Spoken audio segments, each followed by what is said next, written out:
Hi, Yoel. Very nice to see you again. Welcome to our podcast, season 2. Thank you for having me. I am honored. And for everybody, this is, I don't know if you remember from season 1, this is, oh no, it was your podcast, wasn't it? Yeah, it was mine. I was like, whoa. I'm so confused. Yeah, I was on your podcast. So Yoel has a brilliant podcast that I was a guest on. And he owns his own production company called Mekbib. No, I've got it wrong already. It's all good. It's hard. Mekbib Media. Mekbib Media. And the reason behind that name is? It's my grandfather's name. I never actually got to meet him. So I think that's kind of like almost bringing him with me, even though because he lived in Ethiopia. I'm originally Ethiopian. Heritage-wise, and because kind of how names go in Ethiopia, it's like your middle name's your father's name, last name is your grandfather's name, and then your great-grandfather's name. So my last name is actually my great-grandfather's first name. My middle name is my father's first name, and then for some reason we kind of skipped the grandfather as far as the names went. It's kind of like a funny thing with like my cousins, like some are Mekbib, some are Aynalem, and I just thought Mekbib was better for branding. It was shorter, so it just all kind of worked out, and something personal to me. I love that. It's a bit like with my my dad's side of the family. Some of us are Dars, and because when they left Kenya, they were all in transition to different places, so their names got cut off at different points.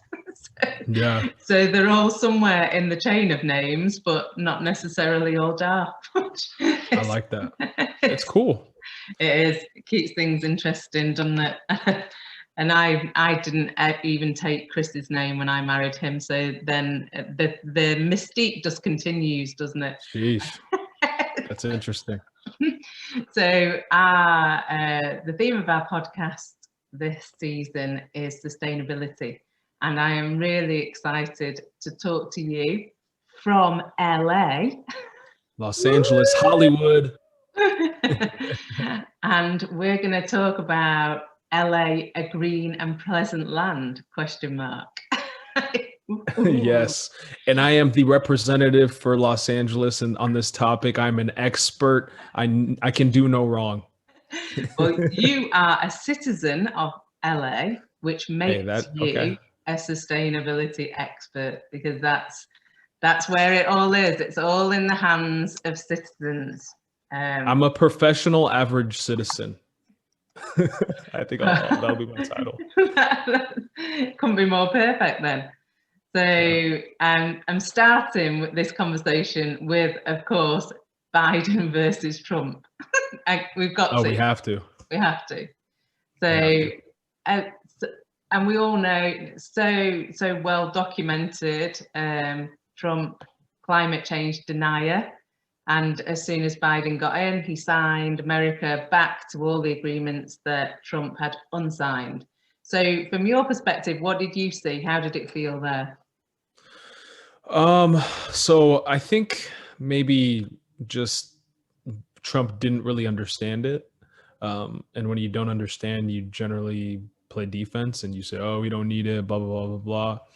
I'm glad that Biden put us back on there. I don't know too much about it, so I'll keep my response brief. However, this is a problem. It's good that, other countries, everyone's getting involved to kind of reverse at least the impact that we're having on climate change. The world inevitably changes just off of just nature, but I think there's clear data, and even just life, if you live life, you kind of can just observe that we are having a negative impact on it. So I think it is our responsibility to kind of prepare for the future and be, and the earlier the better.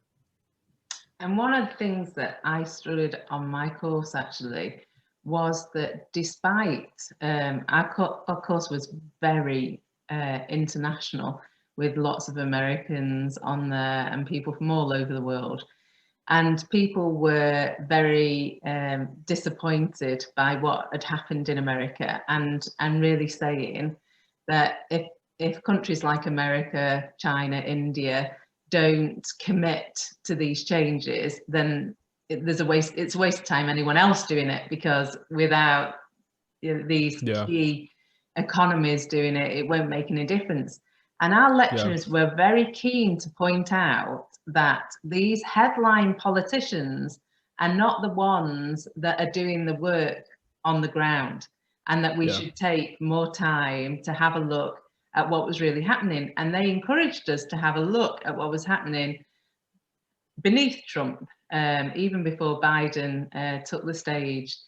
And it is so interesting from that perspective when you look at what has happened in LA, because you'll tell me that with my Manc accent, I'm probably getting this wrong. Is it Mayor Garcetti? Garcetti. Garcetti. See, already. Garcetti. So he sounds like quite a guy, actually. Yeah, I think, well, also I mean, he's Democratic, I presume, right? I haven't even, I know nothing about this guy, to be honest. I should know more. But so, what's interesting is California is very democratic, very liberal, very progressive. And there are certain things I don't think this is inherently America, California, Los Angeles. You really, even if you think something is best for the city, the state, the country, you kind of have and I think it's gone to an extreme. You feel like you have to do the things that are stereotypical to that particular party. So earlier I said Trump maybe didn't understand it, but he's Republican. Republicans are very conservative. They're not progressive. I mean, by nature, I mean, they're conservative. So part of that, for some reason, is not thinking that the future will be different than the present, just even from a psychological perspective. Yeah. So you almost, he may have actually thought that the initiative, the sustainable, what's it called? I should know. The global sustainable. What the Paris Agreement? The Paris Climate Agreement. Yeah. Excuse me. So he may have actually thought that was the best thing to do if he had all the information, if he had people in his cabinet that they gave him the right information. But because he's a Republican, he didn't want to upset his base. He didn't want to upset the people that brought him into office. And on top of that, he's a very insecure, and he requires a lot of validation, a lot of love from other people to feel even remotely significant, which is part of probably why he got into entertainment. So for him to go against his party,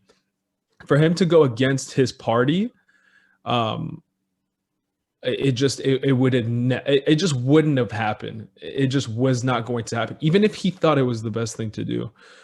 So I will say that I'm sure there are great people in politics, but I'm a bit cynical. And I say, that some people make decisions. I think most people make decisions. And I think, unfortunately, they're forced to make decisions strictly for political reasons. Mm-hmm. And they're like, in just the system is rigged that way. And that's just the people that end up winning are the people that kind of play that stuff the best, play to those temperaments. So, I do think it's a good thing. I mean, no matter how it happens, if someone gives you, a birthday present, it's great. But, how they got that birthday present, you don't really think about, or, X, Y, and Z. If they're doing good is good, no matter what the reasoning for it, what the motive was. If you're doing a good thing, you're doing a good thing. So I'm happy. It's a good thing what California is doing. But I don't think it's like this like philanthropic, like this guy's like trying to like change the world, and like, you know, he might be, but you know, look, it's a cold world in America. I'm sure you know. Well, it is everywhere now, sadly. Yes. But what what's happening here, and I think part of the luxury of not being in a country and looking in like I'm doing now with LA, when I look at what's happening in the UK, I am super critical of what I see, the headlines versus what we actually see in terms of action and support and change. And it's interesting to know whether this is the same, because all the information that I've got here has come directly from the mayor's own website. So it's him representing himself in the best way. And it makes it sound, of course, fantastic. You know, he co-founded Climate Mayors, a network of over 400 mayors representing 70 million Americans from 47 states. And this partly is what Cambridge University were actually talking about, that behind the headline of Trump not being committed to the climate change agenda or sustainability in its wider sense, that wasn't the position of many Americans. And really what we see here is that it obviously wasn't the position of many Americans, and the ambitions here that go from fossil fuel streets to something like C40, which is connecting 94 of the world's mega cities. So it wasn't just an American thing, you know, it's a really global thing. And of course, at the end there, sort of saying that regardless of Trump announcing his plan to withdraw, that these guys announced their plan to adopt it. And so LA already had a sustainable city plan, and then they went even further to have this Green Deal plan, which I think for most people who maybe are not studying sustainability are unaware that all this was still going on, despite that continual headline that Trump wasn't committed, so America wasn't committed. Yeah, that's a good point, because you know, there's 50 states, you know, they do operate over with the overarching federal government kind of, you know, having an impact on their other actions. But you know, states have a lot of power, and they can, you know, they have a budget, they can it takes a lot for things to, there's great distribution of power in America, where it's like, if people think that what is going on federally is wrong, generally you can combat that with, you know, getting involved in local government, you know, sticking to what you think is right, and getting involved. You know, I will say there is, you know, a silver lining in this, as cynical as I did sound earlier, you know, but yeah, I don't think I because you guys are not, because you're not in America, you think that, oh, you know, the people selected this guy, and based on his actions, the guy that everybody voted for, quote unquote, anything he does is a reflection of how the citizens feel about it, and what the citizens feel is right, everything that he wants to do and has done, right?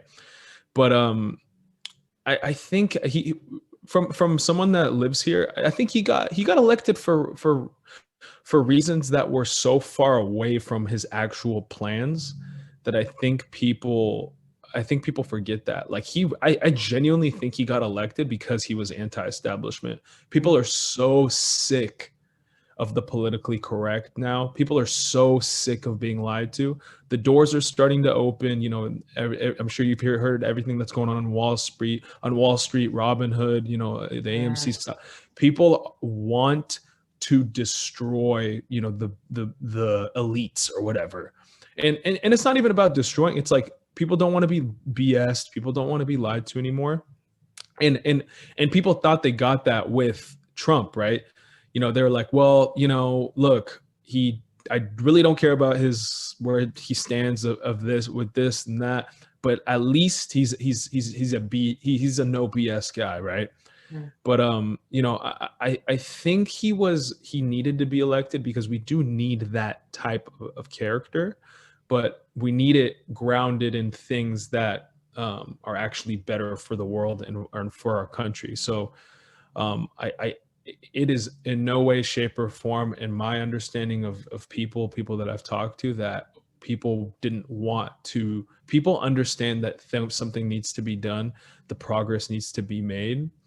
But I think the biggest thing people are thinking about is like taxes, but I haven't heard of anything really like changing as far as that, because if we are in the Paris climate agreement or not, taxes were going to be X, or it doesn't. That's not really. I don't think that was never a discussion.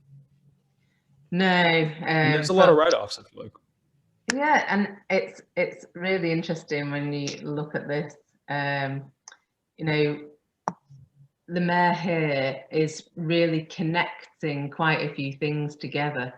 Yes, reduction in greenhouse gases and emissions, LA to become the #1 solar city. I mean, why not? The city of sun. All the stuff that you hear all the time, but it's the bottom bit of this paragraph that I think is really pertinent, that 7,464 new green jobs, a 31% increase over the last year. And it's that linking this to economics is going to bring it home for people, isn't it? It's not saying economics drives behavior. I mean, this is not, if this costed a lot of money in the short and long term, this would not be happening. But it is not efficient to operate things. It's gonna become like an electric car is more efficient. I believe, from the little information that I know, and if you account for other things, waste, X, Y, and Z, these things where we were just being very inefficient. We were being extremely inefficient, and we didn't care about the excess because we didn't see the long-term consequences, in my opinion. And I think now that we're starting to see it, we're like, oh, well, this could have been improved. This house can live off. Oh, okay. The economics started to make sense. And then, yeah, like with anything, economics drives behavior. And then that's how where things are going to go. And I think that's subconsciously probably why I kind of got really interested in stuff like this, but I just haven't really had the funds to really do anything about it, which maybe we can talk about. Yeah, because again, it's just I like, this was a big theme of the course with Cambridge University. It's about system thinking, and why I like this so much is that in my work in looking at product life cycles for organizations and digital infrastructures and where all that is going to go in the future and being more efficient, then often you try and get organizations to recognize it's about system thinking. We are, things are so interconnected now. It's not about saying, I'm going to change this one thing in this one place and then we'll be happy with the output of that. You have to look at where all the points of change have to be and how interconnected they are to understand how you are going to really have an impact of change. And I think that is what the LA plan really does. It is linking all the things together. It's about what's going into the grid, transportation, buildings, waste and water.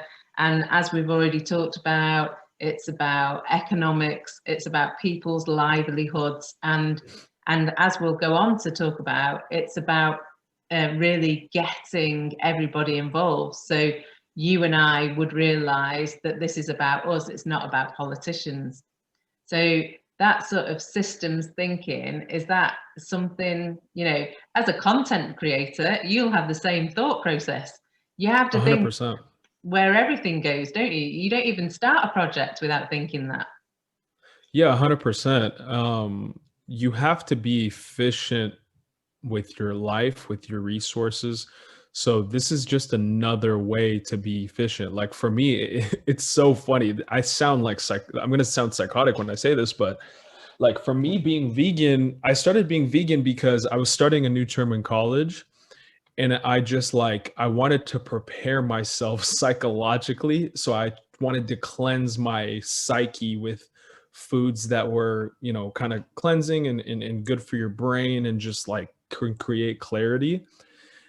I don't ever do things like I do things purely for efficiency and to operate. Like I did that for my operating system, that is my brain. But what was funny is because I did that, everything's linked, right? It was actually cleaner for the environment, cleaner for as far as emissions.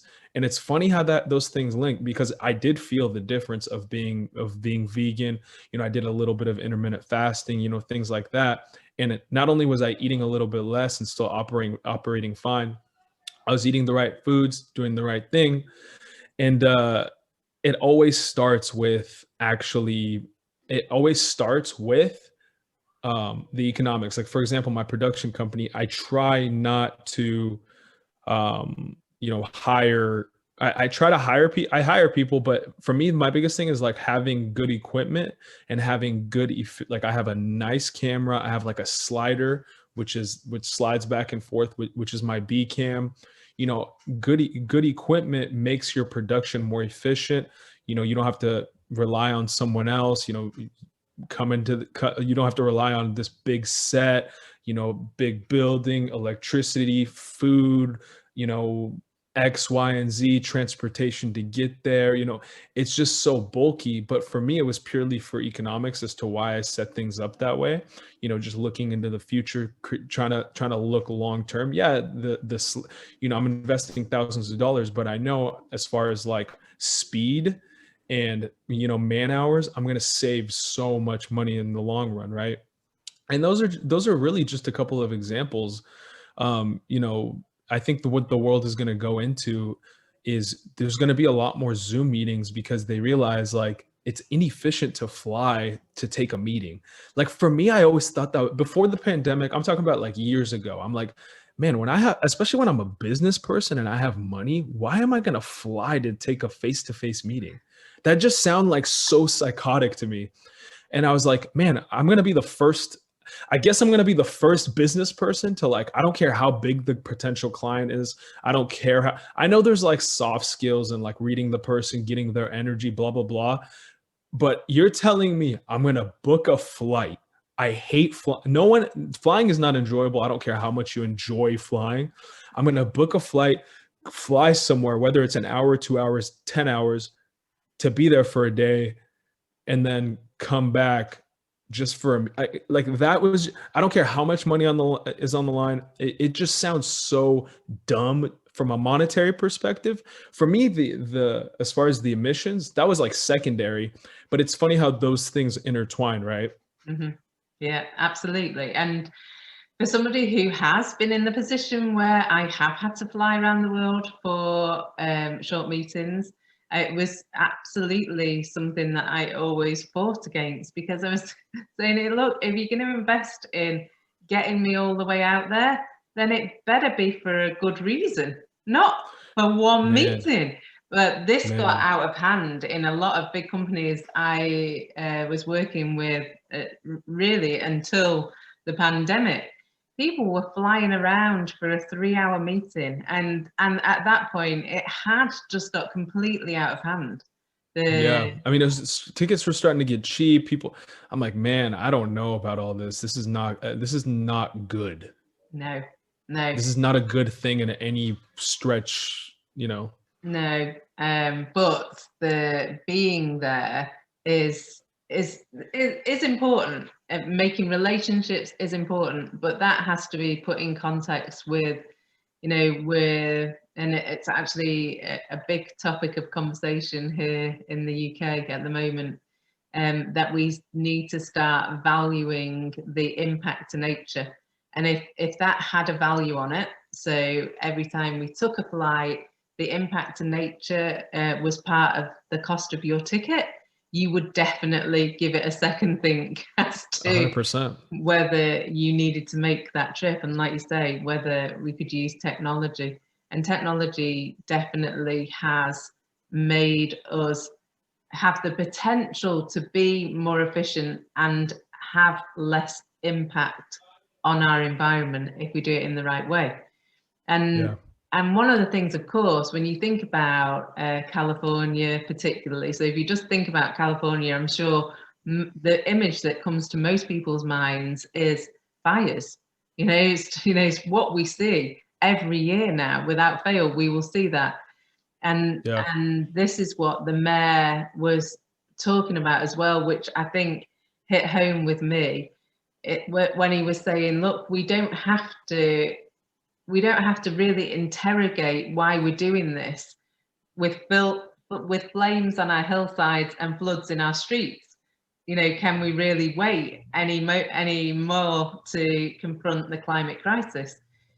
And LA is in a privileged position, really, isn't it? I mean, do you see that as somebody that lives there? Do you see both sides of this? You see the impact to the area, the environment that you live in, but also, well, actually, I saw something on TV the other day that LA has an extreme of both ends. It has the most extreme poverty and the most extreme wealth all in one city. I believe it. Yeah, I think man, there's a lot I want to talk about with that statement. I think Los Angeles, I think California and Los Angeles, they have a lot of money. They have a lot of money. They've been taxing the crap out of poor people, rich people for a long time. And it's good to see those dollars work.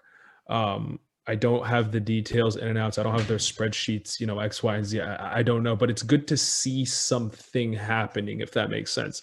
Because I think a lot of people are starting to move out of Los Angeles because of the taxes and all that. And they're not really seeing a ton done by the city and by the state. Because the wealth distribution is like intense.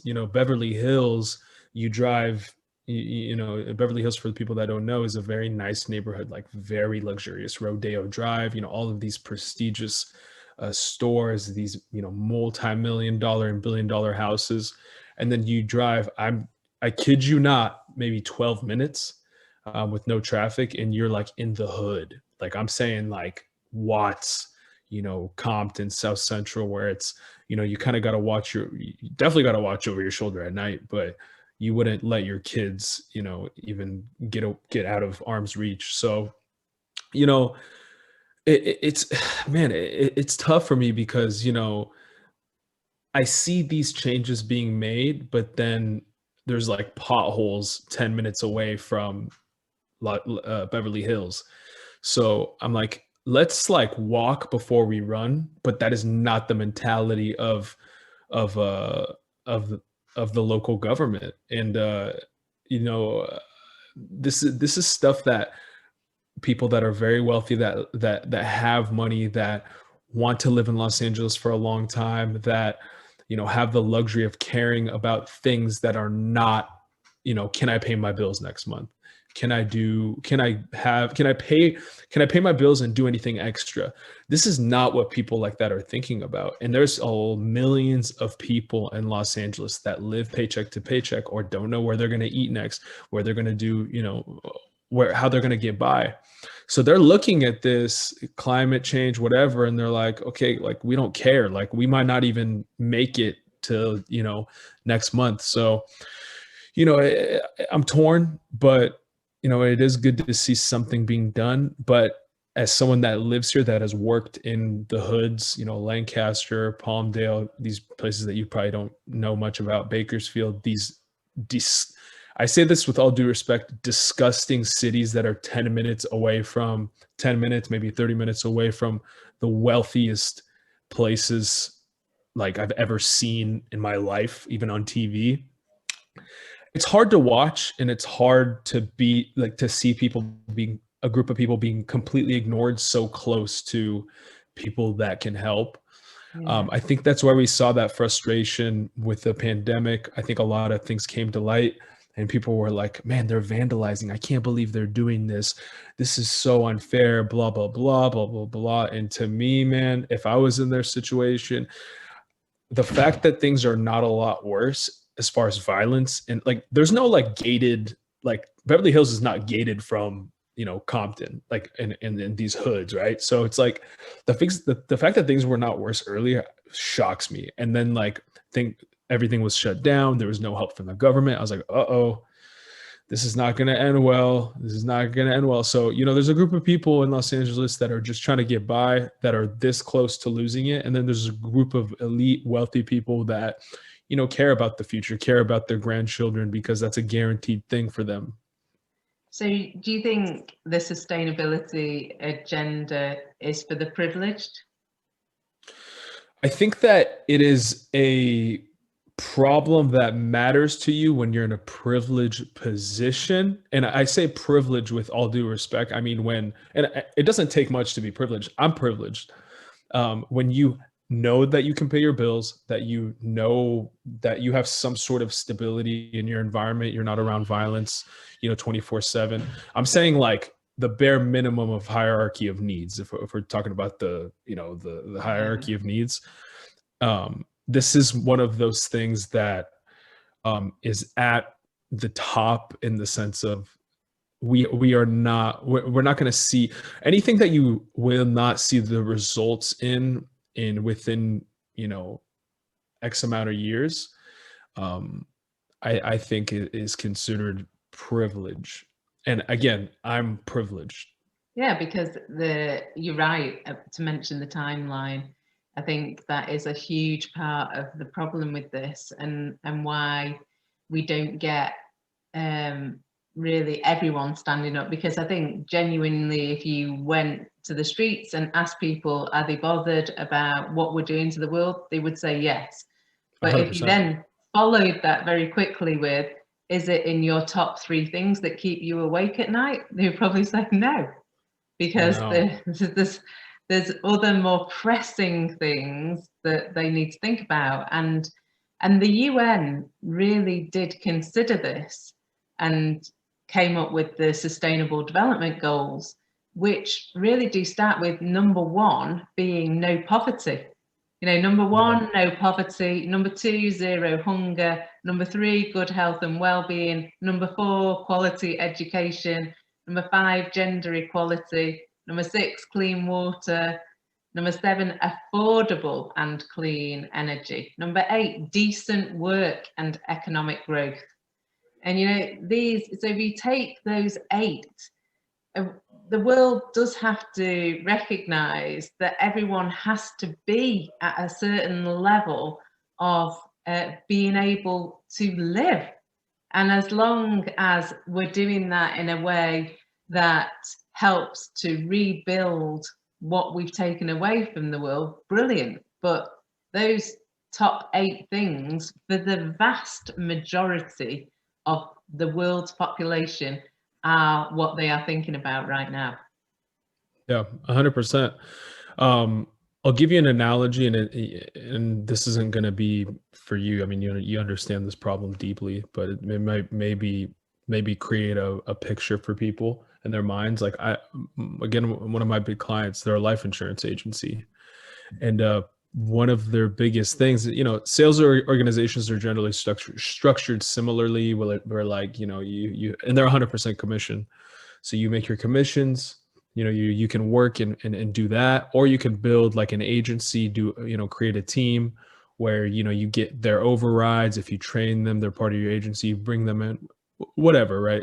There's a way to progress in the agency and grow. Now, what comes with that, and what my job was for the overarching agency, was to provide them content for branding purposes. They have the sales. Now it's brand for, you know, recruitment, for credibility when it comes to recruiting, for culture, for, for a lot of reasons. You need social media, you need to create content if you're at that stage, right? So if you're at the beginning stage where you haven't really established yourself yet, you haven't really made enough sales to justify the cost of having a social media person create, invest money in creating content. It like doesn't really, you don't care about it. You know what I mean? So, that I don't think that's like I think that's a pretty good analogy for people to understand. Like there's certain things that just literally do not matter when you are not at that stage. Yeah. So for a lot of people, they do not, like, when I say there's a majority of people are not privileged, especially in Los Angeles. Majority of people think this is important, but do not think about it at all. Yeah. Past the conversation that when they're asked. Yeah. Yeah. I think that's the same the world over. And this is, I'm going to share this little video now, because this is a video that the mayor has put up, talking about some local. It's been great working on the Green New Deal Toolkit Action Guide that neighborhood councils, community organizations, businesses, and individuals across the city can use to take action to save our city and our planet. A group of neighborhood council and community leaders partnered with the mayor's office to put this guide together for all Angelinos. I'm inspired by the mayor's Green New Deal and climate agenda. The increase in fires shows how important it is for everyone to take action immediately, and the neighborhood councils have a critical leadership role in that effort. Even though we're living through COVID at this moment, there are actions like virtual trainings that can be implemented right now. Each guide has informational resources and, in some cases, ideas for financial assistance to carry them out. Here are a few of them to give you a taste of the toolkit. I mean, I'm Jemiah Harkins, the founder of CropSwap LA here in South LA. I'm also on the mayor's Green New Deal Toolkit Advisory Group. I'm excited to share with you that my favorite action guide is the Urban Agriculture Guide, because not only does it show you how to grow food on your own, but how to share it with those nearby you. Hola, mi nombre es Olvia Díaz, soy parte del Consejo Vecinal del Norte East. He vivido en el este del Valle de San Fernando por muchos años. Me gustó haber trabajado con la guía de trabajo porque aprendí a cómo tener espacios verdes en nuestra comunidad. Gracias por haberme brindado la posibilidad de ser parte de ese grupo. Hi, my name is Terry Saucier. I'm on the Tarzana Neighborhood Council and the Neighborhood Council Sustainability Alliance. The Toolkit's action guides are an excellent resource. They're full of great information and tips to implement sustainable strategies. And I'm looking forward to sharing those with my fellow board members and our community. I encourage you to do the same, because we all deserve a greener and more livable LA today and in the future. Thanks. You can find the toolkit at planned.lamayor.org. So I take it you've never come across this toolkit? No. Which is interesting in itself, isn't it? And these are the list of things that are encouraged in the toolkit. And in terms of that list of planting trees and landscaping and make your next car electric, install solar, grow your own food, reduce waste, certify green business, and monitor air quality, what would you actually be interested in on that list? Yeah, see, it's funny because I might sound so cynical, but like, plant trees in your neighborhood, like that, it requires time that most people don't have. They have work, they have kids, and then landscaping, plant California friendly landscaping in your neighborhood. Like, and most people don't have property. Like, it's a concrete jungle in Los Angeles. Like, I don't know where this like free range, environment in these fields are that are just open to be planted. Electric vehicles, they're not very cheap. Most people are driving, $1,000 to like $2,000, $3,000, $5,000 cars. Install solar, and then if they break, it's tough for them to afford it. Install solar. Most people are living, like for me, I can't do it. I rent. Most people rent, and there's just a barrier to entry cost for that. Grow your food. I don't have the property to do that. I do eat organic. I do eat vegan though. I reduce food waste. Reduce food waste at home. I don't really know how to implement that. Certified green business, help businesses get certified as green. Don't really know how to do that. Monitor air quality, monitor and improve air quality in your neighborhood and household. Man, that's some time. This is stressful. This is a Yeah. privilege. So how do we? Does how that do we mean you get- shouldn't try? Does that mean you shouldn't try? No, of course not. We should all try. And I think we're going to be forced to try. And this is going to be something that these are going to be goals for people. And I think that when people are in a position where they can do this, then they hopefully will do it. But again, we got to bring the bottom people up, man. We're making some mistakes, and especially in Los Angeles, like people don't even have the breathing room to do stuff like this, do extra stuff. Also, keeping in mind some people's culture, grow your food. Some people's culture, part of their cuisine isn't necessarily like vegan, sustainable. Yeah, you can transition it, but you're talking about uprooting people's traditional cuisines and modifying them. That's a very difficult conversation and very difficult thing to do. Yeah, man. Again, I don't want to sound cynical. This is a goal to have. I think this is the future. It will happen, but I genuinely want, as far as Los Angeles, to go to help people out that don't know how they're going to make it next month. But the brilliant part of this conversation is what we said at the beginning. You are an average guy in LA, and this is your take on this. And this is exactly the same journey that I'm going through here in where I live in the UK. I'm trying to get behind all this amazing sell, the things that make it look like we're already on our way. And look, we've got all these tips and tools where you can go and you can do it. And we just need you to be the committed citizen that you need to be to make this happen. It's in your hands. Come on, do it. And you look at these things and think, okay, so even, like you were saying, you're in rented. Even I own my house here. And one of the first things I did was get the solar people around and said, put some solar panels up. That's at least something we can do. And the guy said to me, oh God, it's going to be so expensive for you because your house is this, it doesn't have that.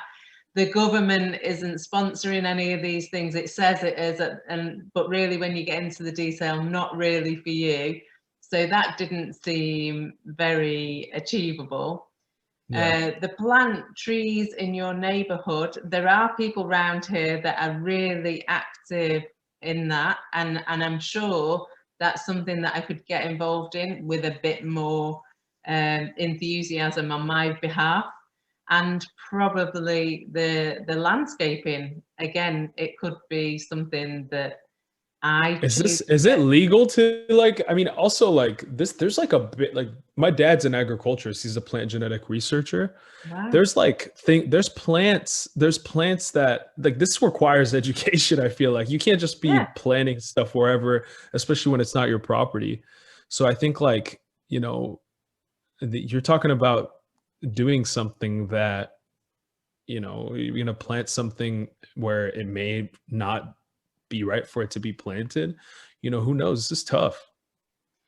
So what would have to happen to make you commit to something like this? The whole list? Yeah. Oh man, you asked the $1 million question. I think money,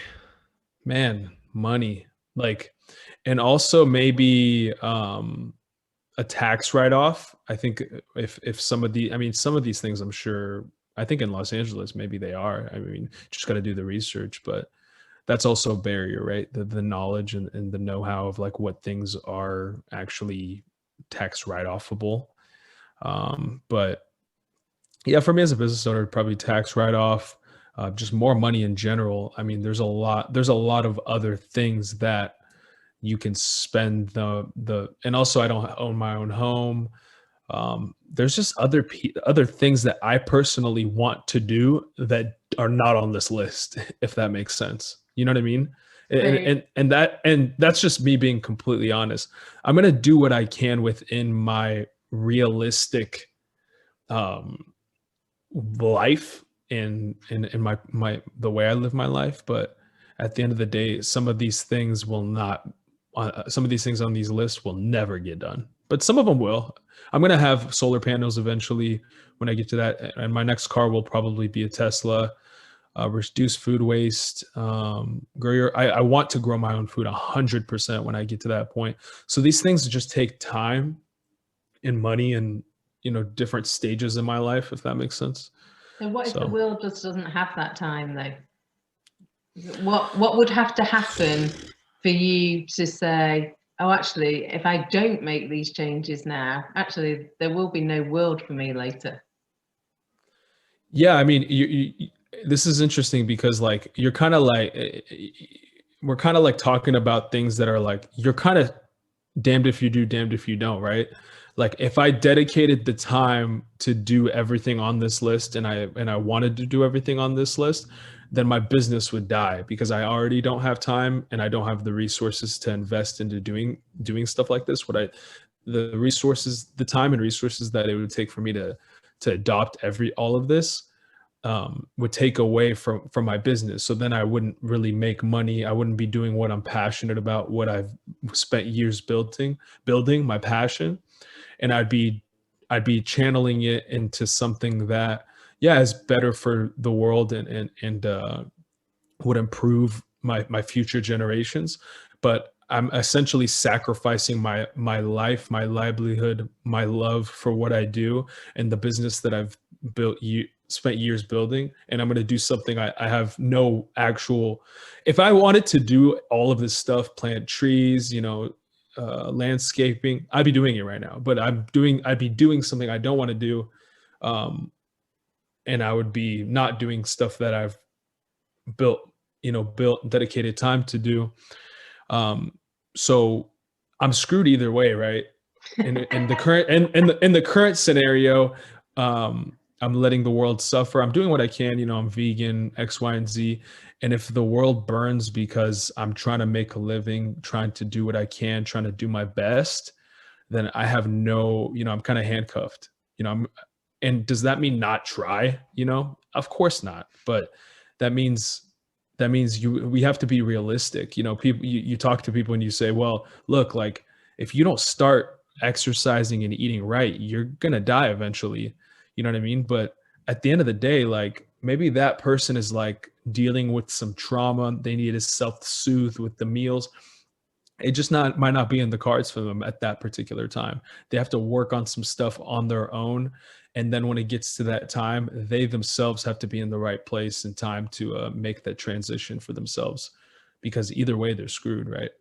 Yeah. And I think, you give a really helpful, honest and candid account, I think, of what the position most people find themselves in.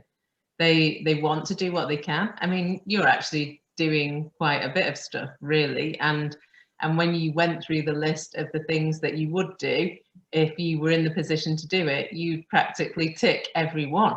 So it's not 100%. You want to do all these things. It's just figuring out how you do all these things to protect tomorrow's world and today's world, the reality, the one that you're in today. And that to me, that's where most of us are. That's what we're trying to figure out. We know, and almost in a lot of ways carry a lot of eco guilt for the things that we're not doing, and trying to figure out, well, how do I do that? How do I be a better person then, as well as not just giving up everything that I've tried to build today? I think it's and there's a silver lining here, right?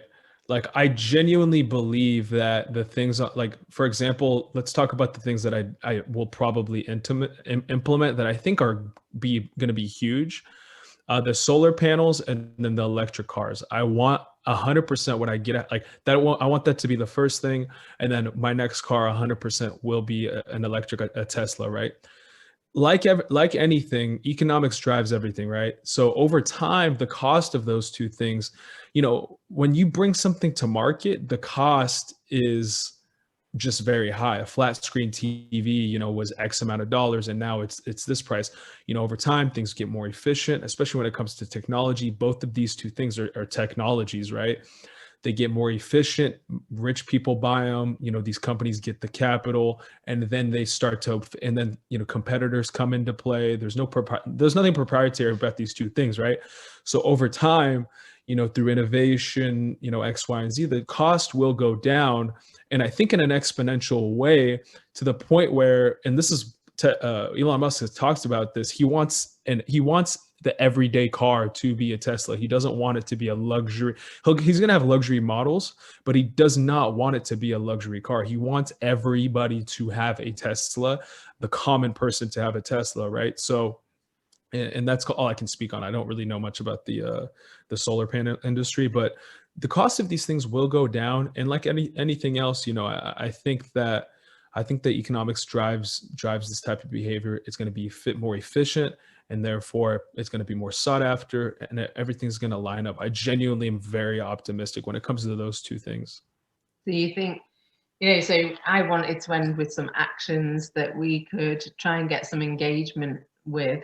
I mean, it would be great for people all over the world to come back to us and say, is there a plan? Is there a sustainability plan? Is there a green LA type plan or a climate change strategy where you live? For me, when I looked at this, I just started with Google, and I followed a trail of breadcrumbs until I could start piecing things together, because I genuinely didn't know what was going on my doorstep. And then it's about seeing how you can get involved. I mean, there's no doubt sustainability is the responsibility of all of us. But sometimes step one is just being part of the conversation, isn't it? Being part of the conversation and doing what we've done tonight. Sort of look and say, well, this is where I am now. You've already gone vegan. That was for really reasons that cleanse both Selfish you. reasons. Well, reasons that cleanse both you and the world. So all the way through this, we've talked about really the need for an economic link and a mutual benefit. Really, that's what we've been talking about. And for all this to really gain the momentum that it needs to gain, that mutual benefit needs to be seen by everybody. And then for that, I think, you touched on it. We put ourselves through it tonight. It's about education. Where are those resources? I pulled all this stuff straight off the internet, and then we've had a real life conversation about it. So where are these resources that allow people to educate themselves or join groups that can help be part of an education process? It seems to me that they do exist in pockets, maybe not all as nice and seamless as the advertising might make them out. And if they don't exist, maybe people themselves could start one if they felt that motivated. Yeah, 100%.